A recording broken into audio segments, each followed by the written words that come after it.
முதலிடத்தில் பாஜக. மோடி பெயரை சொல்லி பேராசிரியர் நடத்திய அதிரடி சம்பவம் களம் மாறியது.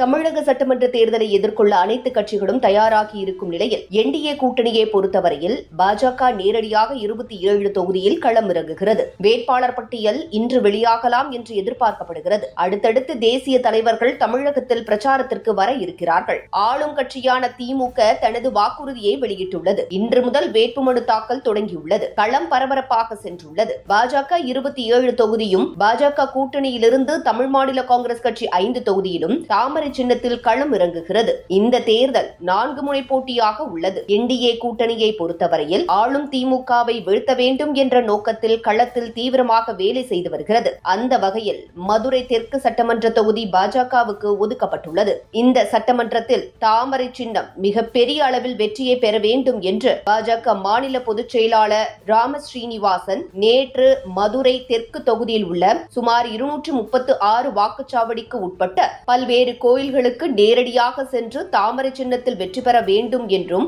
பாரத பிரதமர் நரேந்திர மோடி அவர்கள் நலமுடன் இருக்க வேண்டும் என்றும், என்டிஏ கூட்டணி கட்சி வேட்பாளர்களும் வெற்றி பெற்று ஆட்சி அமைக்க வேண்டும் என சிறப்பு வழிபாடு மேற்கொண்டார். மேலும் இன்று முதல் வீடு வீடாக சென்று மக்களிடம் தாமரை சின்னத்தில் வாக்கு சேகரிக்க உள்ளோம் எனவும் அவர் குறிப்பிட்டார். இந்த வீடியோ காட்சிகள் தற்போது வெளியாகி மதுரை மக்களிடம் கவனம் பெற்றுள்ளது. தொடர்ந்து பேராசிரியர் தெரிவித்த கருத்தானது, கடந்த முறை நடந்த நாடாளுமன்ற தேர்தலில் பாஜக 2ஆம் இடத்திற்கு வந்தது. அப்போது திமுக கூட்டணியை காட்டிலும் பாஜக இந்த தொகுதியில் 26,000 வாக்குகள் முன்னணி பெற்றது என கூறினார். இந்த தொகுதியில் வெற்றி வாய்ப்பும் பிரகாசமாக இருப்பதாகவும் தெரிவித்தார். தொடர்ந்து மதுரை தெற்கு பகுதியில் உள்ள விநாயகர் கோயில், கருப்பைசாமி கோயில், அம்மன் கோவில் என தாமரை சின்னத்தை வைத்து சிறப்பு வழிபாடு செய்தார். திமுகவை வீழ்த்த வேண்டும் என்ற குறிக்கோளோடு பாஜக அதிமுக கூட்டணி கட்சிகள் மக்களிடம் திமுக ஆட்சியின் அவலத்தை கொண்டு சேர்த்து வருகின்றனர்.